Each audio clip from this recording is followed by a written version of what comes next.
함께일 때 사람다움이 피어납니다. 사람답다는 말이 함께 할 줄 알 때죠. 예? 친구든 부부든 성도든 누가 되었든지 서로 함께 할 수 있을 때 사람다운 거죠. 그 함께 할 수 있을 때 자연스럽고 행복해집니다. 그러니까 우리 어릴 때 동무라 그러잖아요.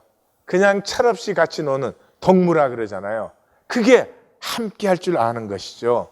그래서 이 함께는 그냥 뭐 물리적으로 같이 있는 게 아니죠. 서로의 가슴 속에 서로를 품고 가슴이 통하는 거죠. 그러니까 자식이 그렇잖아요. 자식은 가슴에 품잖아요. 예, 성경에서는 이걸 뼈 중에 뼈요, 살 중에 살이로다. 그러므로 벌거벗었으나 부끄러워하지 아니하더라. 그렇게 말씀하죠. 예, 그래서 뼈 중에 뼈, 살 중에 살은 너는 나 아닌데 나보다 더 귀하고, 예, 내 부족한 모습대로 너에게 나일 수 있고, 너는 너의 부족한 모습대로 너는 나에게 너일 수 있고, 이때의 자유와 기쁨과 그 자유해야 생명이 흐르는 거거든요. 자, 그래서 복음은 아주 우리에게 선명하게 얘기합니다. 예수님이 이 땅에 오신 목적이 뭐냐? 마가복음 3장 14절에 이에 12를 세우셨으니 이는 자기와 함께 있게 하시고 또 보내사 전하게 하시며, 교리 전하는 거 아니에요? 어떻게 하면 함께 있을 수 있는가를 전하는 것이에요. 그래서 예수님과 그 제자를 보면 세 개의 소그룹으로 있었어요. 예, 그 세 개의 소그룹은 이 마가, 마태, 누가 사도행전에 나오는데요. 보면은 순서가 다 달라요. 순서가 다 다르는데 순서가 첫 번째, 다섯 번째, 아홉 번째는 그렇게 항상 똑같아요. 베드로, 빌립, 야고보. 그래요. 그러니까 금방 알 수 있는 것이 요 네 명씩의 소그룹에 요 섬기미들이 베드로와 빌립과 야고보였다 하는 거예요. 그 순서는 안 바뀌어요. 그 다음 순서는 바뀌어도. 그리고 이 사람들이 이제 어부였죠. 어부였다는 것은 물론 하나님의 섭리에 의해서 나사렛에서 또 나오시니까 갈릴리 바다 가까이니까 그렇기도 하지만은 이게 선지적인 것이에요. 예레미야 16장 16절에 보면은 보라 내가 많은 어부를 불러다가 그들을 낚는다 그렇게 하시고, 아모스는 4장 2절에 낚시로 너희 남은 자들을 끌리라, 그리고 하박국 1장 5절에는 낚시로 그들을 몬다 이렇게 해서 그 어부적인 의미를 썼어요. 그래서 이 선지의 그 말씀이 이루어지는 모습이 여기 들어있어요. 그런데 요 이제 세 그룹을 보면 첫 번째 그룹은 예수님이 부르셨어요. 12 제자들 중에 제자를 부르는 모습, 그 선명한 선언이 나오는 건 요 그룹밖에 없어요. 베드로와 안드레, 야고보와 요한. 요 마태복음, 마가복음에 다 부르는 장면이 나오죠. 예, 이제 그 다음에 그 둘째 그룹에서 마태 본명은 레이였어요. 그러니까 히브리 이름은 레이인데 그 당시에는 이제 세리하면은 이거 아주 매국노고 수치스러운 거거든요. 그러니까 레이라는 이름 못 쓰고 마태라는 헬라식 이름인지 로마식 이름인지 쓴 것 같아요. 그래서 이 마태를 부르는 것이 세 번 나옵니다. 그러는데 이 마태를 부르는 장면이 나오는 것은 이 마태가 마태복음의 기록자이기 때문에 소개할 수밖에 없는 것이죠.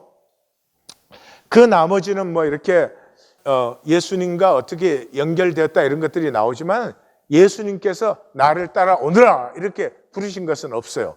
그러니까 예수님 그 불렀을지도 몰라요. 그렇지만 복음에 안 적혔을 수도 있죠. 제가 무슨 말 하려고 하냐 그러면 예수님의 그룹이 요 1그룹이에요. 베드로와 안드레, 야고보와 요한이에요. 그 정도로 요 사람들은 예수님이 별명까지 지어줬어요. 그래서 예수님이 데리고 베드로는 이 우리식으로 말하면 순장훈련 시켜준 거예요. 순장훈련.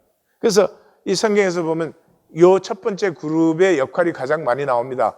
다른 그룹도 많이 활동을 했겠지만은 복음서 기록을 예수님 중심으로 해야 되니까 요 사람들 얘기가 많이 나온 거예요.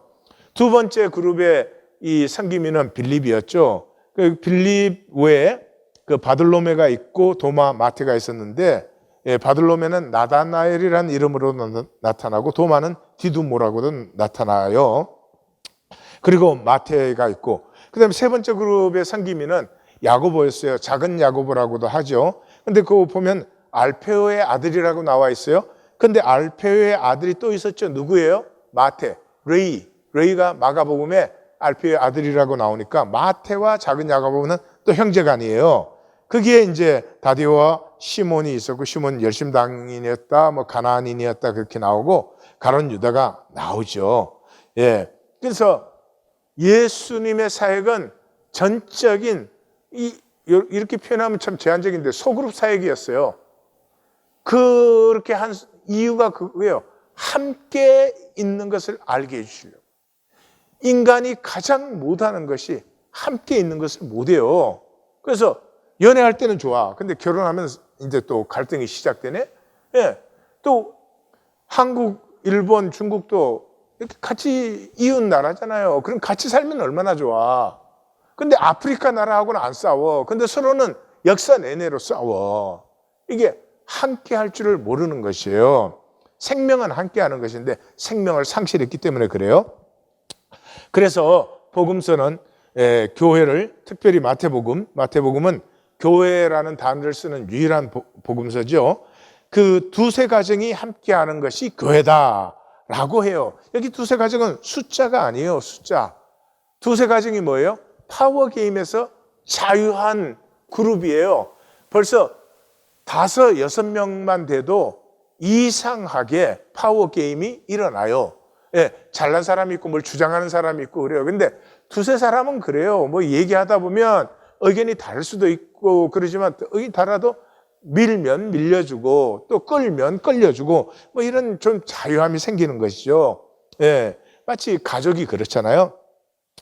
그래서 이 마태복음에서 교회라고 하는 그 단어를 쓰는 이유는 이 유대인들은 포로로 잡혀가서 소그룹으로 있었잖아요. 근데 그대로 있었으면 좋은데 이걸 또 종교 조직으로 만들었네. 종교 조직으로 만드니까 회당은 10가정 이상이 모여야 돼요. 10가정 모이면 파워 게임이 반드시 시작돼요. 그래서 그걸 에다라고 불렀어요. 그게 나중에 시네가로 번역이 됐죠. 그래서 마태는 그 에다라는 말을 제하고 카할, 그냥 사람이 같이 있다 그런 뜻이에요. 사람이 같이 있다. 어디든지 그냥 사람 같이 있으면 카할이에요. 그냥 모임이다, 그룹이다 그런 뜻이에요.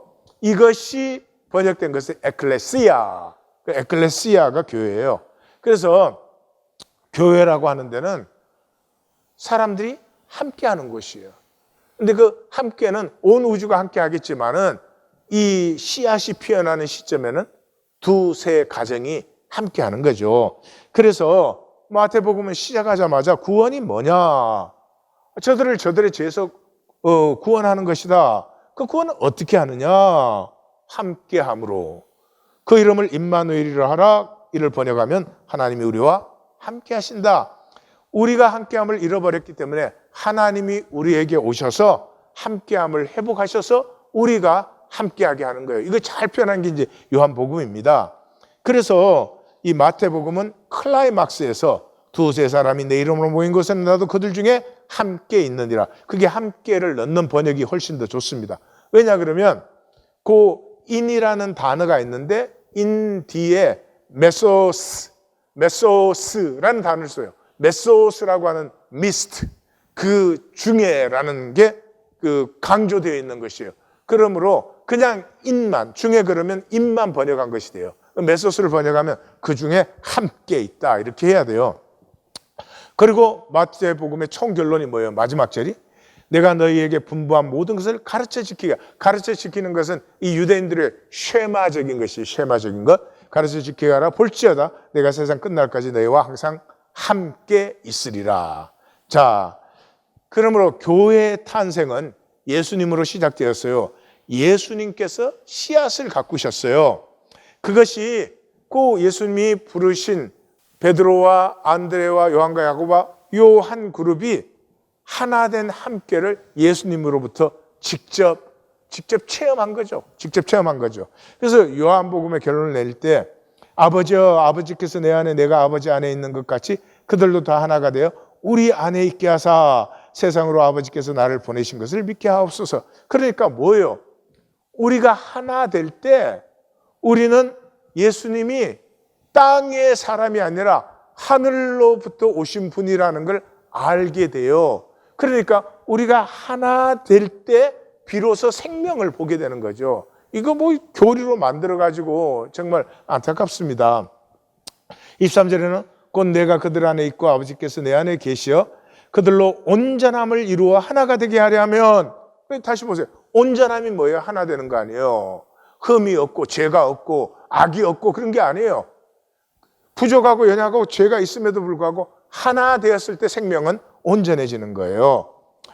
아버지께서 나를 보내신 것과 또 나를 사랑하신 같이 그들도 사랑하신 것을 세상으로 알게 하려 함이로소이다. 그러니까 예수님으로 말미암아 우리가 하나 되었을 때 예수님이 하늘로 온 것을 알게 되고, 그 하늘로 온 것은 하나님이 우리를 사랑하는 섭리를, 하나님이 우리를 사랑하셔서 이 세상에 육으로 보내시고 이런 삶을 살게 하신 그 섭리를 알게 하는 것이다, 이런 말이에요. 그래서 예수님이 그러면 이 모든 인류와 함께 해줄 수 없잖아요. 예수님은 육으로 오셨으니까. 그래서 예수님을 대신하는 보혜사를 죽고 부활하셔서 승천하시면서 보내는 것이에요. 그래서 예수님께서 베드로, 안드레, 요한, 야고보와 하나 되고 함께 하셨던 그 함께 하심을 이제 우리도 누릴 수 있게 하시려고 성령을 보내신 거예요. 그래서 내가 아버지께 구하겠으니 그가 또 다른 보혜사를 너희에게 주사 영원토록 너희와 함께 있게 하리니 그날엔 내가 아버지 안에 너희가 내 안에 내가 너희 안에 있는 것을 너희가 알리라. 그러니까 하나님과 주님과 우리가 하나 되어 함께 하는 것, 이것이 하나님이 이루시는 모든 섭리의 완성이다 하는 거죠. 그러니까 우리 함께 사람들인 1820 데일리 브레드가 구할 것은 성령님이에요. 성령님이요. 단절이 끝나는 유일한 길이 성령님이 임하시는 거예요. 우리가 뭘 잘해가지고 우리가 뭘 해가지고 그렇게 되지 않아요. 성령님이 오셔야 돼요. 그래서 예수님도 떠나실 때 제자들에게 반복적으로 하신 말씀이 뭐예요? 볼지어다 내가 내 아버지께서 약속하신 것을 너희에게 보내리니 너는 위로부터 능력으로 입혀질 때까지 이 성에 머물라. 성령이 올 때까지 머물라. 어디에? 예루살렘. 예루살렘이 뭐예요? 예수님께서 죽으신 자리, 예수님께서 잡혀서 체형당하신 자리. 자기들이 예수님 버리고 십자가 집행될 때 제자들은 다 도망갔었죠. 그죠? 그러니까 그 자기들이 버리고 도망쳤던 그 아픔을 품고 하나님을 바랄 때 성령이 임하는 거예요. 그러니까 1820 데일리 브레드로 모이면 나의 부족함을 보셔야 돼요. 내가 얼마나 죄인인가, 내가 얼마나 허무한 인간인가, 내가 정말 얼마나 이 헛되게 살고 있는가 하는 그 아픔으로 아파하면 그게 그냥 성령이 임하시는 거예요. 이 종교적으로 막 침 튀기면서 막 주시옵소서. 아니 그렇게 해서 임하시면 성령님의 인격이 어떤 인격이 되는 거예요 도대체. 우리가 아파서 죽을 수밖에 없으면 그냥 성령님이 그냥 달려오시는 거예요. 살려야 되니까. 그게 성령의 임하심이요. 사도행전 1장 4절 5절 뭐 잘 아시죠? 사도와 함께 모여서 그들에게 분부하여 이르시되 예루살렘을 떠나지 말고 내게서 들은 바 아버지께서 약속하신 것을 기다리라. 요한은 물로 세례를 베풀었으나 너희는 몇 날이 못 되어 성령으로 세례를 받으리라. 이 성령 세례, 그러니까 또 뭐 이상한 거 상상해요. 성령 세례 받으면 함께 하게 되는 거예요. 왜냐 그러면 우리 가슴에 임하니까. 가슴은 함께와 하나를 만들어요. 머리는 함께 하면서도 단절을 만들어요. 그런 것이죠. 그런데 그 성령의 임하심이 오순절에 오셨죠. 오순절은 유월절 후에 50일째예요. 이때를 매추절이라고 하는데 이때는 딱 하루의 절기예요. 딱 하루의 절기. 50일 되었을 때 첫 열매를 거두는 거예요. 그 봄에 거두는 열매니까 첫 열매를 거두는 것이에요. 그러므로 성령이 임하시면은 우리가 주님의 사람으로 첫 열매가 시작되는 것이에요. 이때로부터 열매가 풍성해지는 것이죠. 그러므로 성령님이 임하시면 생명의 기쁨이 회복되어요. 이 생명의 기쁨은 하나됨의 열매예요. 자식 보면 기쁘잖아요. 하나니까. 예, 생명의 기쁨이 회복되어요. 이게 회복되어야 돼요. 이게 회복되지 않으면 육체를 벗고 나면 바깥 어두운 곳에서 슬피 울며 이를 가는 것밖에 없어요. 그러면 어떻게 생명 기쁨이 회복되나요? 하나님이 나를 기뻐하심을 만나는 거예요. 아까 요한복음에서 그랬죠. 우리가 하나 되면 하나님이 우리를 사랑하신 것을 알게 된다. 우리가 하나 될 때 예수님께서 아버지와 하나였기 때문에 들었던 그 소리, 너는 내 사랑하는 아들이요 내가 너를 기뻐하노라. 이것을 예수님이 아버지와 하나일 때 들었잖아요. 우리가 서로가 하나임을 느낄 때 우리가 하나님이 우리를 사랑하시는 것을 비로소 만나게 되는 거예요. 그래서 나를 기뻐하심을 만날 때 이 삶은 생명의 능력과 권위를 누리게 돼요. 그래서 이 하박국 선지자가 말한 것 같이 비록 무화과 나무가 무성하지 못하며 포도나무에 열매가 없으며 감람나무에 소출이 없으며 밭에 먹을 것이 없으며 우리의 양이 없으며 외양간에 소가 없을지라도 나는 여호와로 말미암아 즐거워하며 나의 구원의 하나님으로 말미암아 기뻐한다. 이 삶의 이 생명 기쁨을 가지고 있는 사람은 일을 하든지 휴식을 하든지 관계를 하든지 무엇을 하든지 그 속에 기쁨을 누리기 때문에 생명이 피고 아름다워지고 열매를 맺게 되는 것이죠. 그래서 신약에서는 그 열매가 어떻게 나타나요? 사도행전 2장 46절에 날마다 마음을 같이하여 성전에 모이기를 힘쓰고 집에서 떡을 떼며 기쁨과 순전한 마음으로 음식을 먹고. 인생 최고의 복이 내 삶을 기쁨으로 나누는 거예요. 나누면 나눌수록 복이 되잖아요. 나눌수록 나의 삶의 지경이 넓고 깊어지니까요. 넓고 깊어지는 그런 만큼 하나님은 또 반드시 채우니까. 그게 야베스의 복이죠. 예, 그러니까 생명의 기쁨이 있을 때 코이노니아가 열려요. 우리 보고 코이노니아 하라는 거 아니에요. 우리 보고 코이노니아 하라 그러면 우린 다 아나니아와 삽비라 되지. 아니, 아나니아와 삽비라는 우리 수준에 비하면 훌륭하지. 그 사람 재산 절반을 내놨잖아요. 우리는 쥐꼬리만큼 내면서도 아까워하고 숨기고 가리고 그러잖아요. 그게 종교예요. 아니, 우리가 잘못된 게 아니라 그게 종교의 본성이에요. 종교의 한계고 종교의 끝이에요. 이 코이노니아라는 열매가 이 사람을 사람답게 하며 사람이 사람다울 때 함께가 피어나고 열매 맺는 거예요. 그때가 우리가 어린아이 같은 심령이 되는 때이죠. 그래서 4장에서는 믿는 무리가 한 마음과 한 뜻이 되어 모든 물건을 서로 통용하고 자기 재물을 조금이라도 자기 것이라고 하는 이가 하나도 없더라. 이게 얼마나 복되고 자유하고 기쁜 상태고, 이 사람들을 누가 노예로 만들 수 있겠으며, 이 사람들을 뭘 가지고 열등의식을 주고 수치감을 주고 무기력감을 주겠어요. 어림도 없는 일이죠. 이게 사실은 구약 때 일어났었죠. 언제? 느헤미야 개혁 때. 그래서 그날에 사람을 세워 곡간을 맡기고 제사장들과 레위 사람들에게 돌릴 것, 곧 율법에 정한 대로 그 재물과 처음 익은 것과 11조를 모든 성읍의 밭에서 거두어 이 곡간에 쌓게 하였노라. 이는 유다 사람이 섬기는 제사장들과 레위 사람들로 말미암아 즐거워하기 때문이라. 제사장과 레위 사람들이 백성들이 하나 되게 하는 그 섬김을 받아서 즐거워하였기 때문에 이러한 코이노니아가 일어나는 것이에요. 그래서 코이노니아 안에 살 수 있다면 육을 가진 인간이 이 세상에서는 가장 아름답고 귀한 복을 누리는 거예요.